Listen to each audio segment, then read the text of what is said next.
अस्सलाम वालेकुम class P 9th subject English B lecture number 14 comprehension passage number we will do in this lecture comprehension passage number 15. This is the last comprehension passage and the future perfect continuous tense interrogative sentences.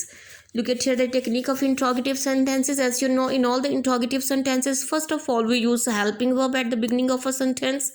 Just like will or shall are the helping verb of that future perfect continuous tense, we will use that in the beginning in this technique. Will or shall plus subject plus have plus been. As it is continuous tense, so we use first form of the verb with addition of ing plus object plus since or for, and at the end we use time plus question mark. Now you look at the exercise which is given here. This is the unsolved exercise which is given in the solved form in your notes. The first one sentence of this exercise is क्या लोग एक माह से इस कानून के खिलाफ एहतजाज कर रहे होंगे. क्या लोग will people have been एहतजाज करना protesting कानून के खिलाफ against this law for 1 month. तुलबा police के खिलाफ सुबह से नारे क्यों लगा रहे होंगे. क्यों. This is a questioning word. As you know that when the questioning words are used in a sentence, just like when, where, why, what, how, so these questioning words are always used before the helping verb in a sentence. So क्यों लगा रहे होंगे, why will the students have been, नारे लगाना, raising slogans, police के खिलाफ against police, सुबह से since morning. As you know that with the specific time we use since, and for the specific period we use for. Look at here. क्या बावर्ची 9 बजे से खाना पकाता रहा होगा. क्या बावर्ची will the cook have been पकाना cooking food since 9 o'clock. औरत 1 घंटे से बावर्ची खाने में क्या भून रही होगी. what will the woman have been भूनना roasting बावर्ची खाने में in the kitchen 1 घंटे से for an hour. what will the woman have been roasting in the kitchen for an hour. लड़के 8 बजे से क्या मजमून लिखते रहे होंगे. क्या what ऐसे will the boys have been writing since 8 o'clock. मुसव्विर 5 माह से किसकी तस्वीर बनाते रहे होंगे. मुसव्विर किसकी तस्वीर. Whose picture will the painters. मुसव्विर की इंग्लिश क्या होती है. पेंटर्स. हैव बीन तस्वीर बनाना, हाथ से तस्वीर बनाना, drawing. Whose picture will the painters have been drawing 5 महीनों से फॉर 5 मंथ्स. कल से कितने मजदूर ईंटें उठाते रहे होंगे. कितने मजदूर. How many labourers will have been उठाना, कैरिंग. ईंटों की इंग्लिश क्या होती है. ब्रिक्स. कैरिंग ब्रिक्स कल से सिंस येस्टरडे. कुत्ता कब से दुम हिलाता रहा होगा. कब से since when.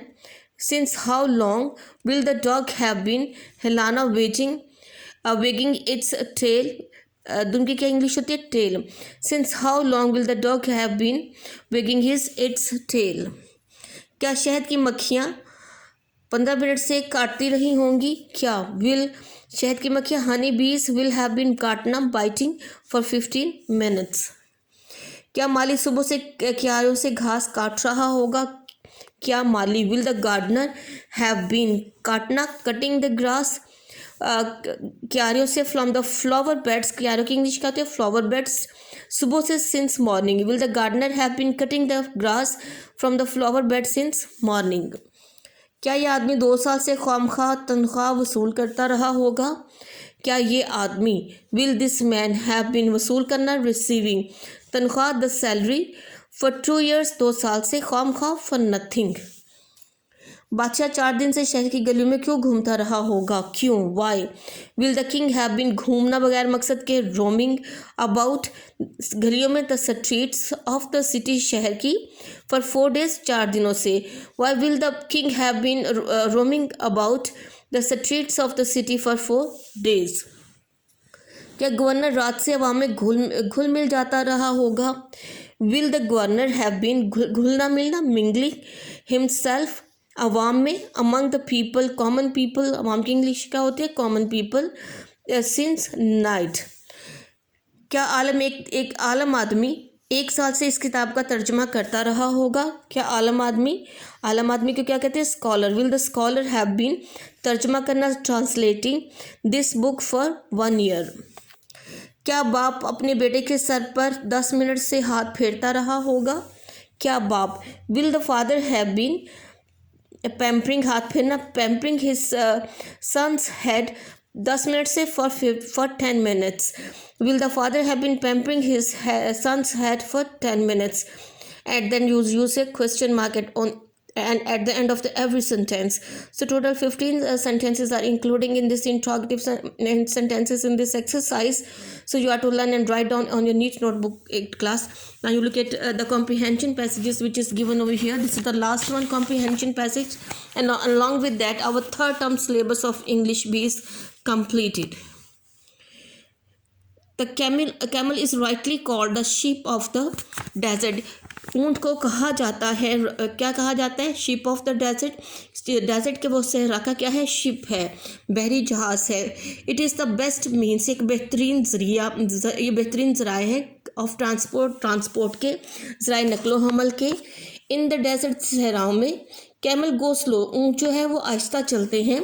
But they go on walking for hours on the burning sand. But they go on walking, लेकिन वो पैदल चलते हैं, घंटों तक पैदल चलते हैं. ऑन द बर्निंग सैंड, उस जलती हुई रेत के ऊपर, कि जलती हुई रेत के ऊपर, बहुत ही गर्म तपती हुई रेत पे वो पैदल कई घंटों तक चलते हैं. एंड इन द ब्लेजिंग सन, और बहुत ही तेज़ धूप में, कह लें आपके बहुत तेज़ धूप में और बहुत ही जलती हुई जो रेत है उसके ऊपर वो कई घंटों पैदल चलते हैं. Camels carry heavy loads, camel जो है बहुत भारी बोझ उठाते हैं. मच हैवियर इन वेट, और इतना भारी बोझ वो उठा सकते हैं. Than any other beast of the burden can do, के कोई दूसरा जानवर इतना भारी बोझ नहीं उठा सकते जितने भारी बोझ जो है वो कैमल्स उठाते हैं. वाइल द अदर एनिमल्स, जबकि दूसरे जानवरों के जो फीट, पाँव हैं, सिंक इनटू द सैंड, क्योंकि दूसरे जानवरों के जो पाँव हैं वो सिंक में धंस जाते हैं इनटू द सैंड, रेत के अंदर. Nature has made the feet of the camel, कि कुदरत ने हैज़ मेड बनाए हैं, फीट ऑफ द कैमल, ऊँट के पाँव को, सच इस तरीके से बनाया है, that it is not at all difficult, कि ये बिल्कुल भी हरगिज़ भी मुश्किल नहीं है फॉर इट, इसके लिए, टू वॉक ऑन सैंड, के रेत पर चलना जो है उसके लिए बिल्कुल भी मुश्किल नहीं है. कुदरत ने इस तरीके से उसके पाँव को, उनके फीट को बनाया है. The camel is superior, camel जो है वो बरतर है, किससे? To all the other animal, दूसरे जानवरों से. Because it can go without food, it can go, ये गुजारा कर सकता है बगैर खुराक के. एंड वाटर एंड ड्रिंक, और पानी के. फॉर डेज एंड वीक्स, कई दिनों तक, कई हफ्तों का तक बगैर खुराक, बगैर पानी के वो गुजारा कर सकता है, इसलिए तमाम जानवरों से ये सुपीरियर है. इट कैन स्टोर फूड, ये ज़ख़ीरा कर सकता है खुराक को भी और पानी को भी. इट्स हम्प, इसका जो कोहान है, is also a store of food, ये भी एक क्या होता है? स्टोर हाउस है, किसका? खुराक का, जिसमें खुराक जमा होती है. विच द कैमल यूज, जैसे कि ऊँट इस्तेमाल करता है. When they get nothing to eat, जब उनको कुछ भी खाने के लिए या पीने के लिए नहीं मिलता. फॉर मैनी डेज, कई दिनों से कुछ खाने पीने के लिए नहीं मिलता, तो वो इस कोहान में जमा की हुई खुराक को इस्तेमाल करता है.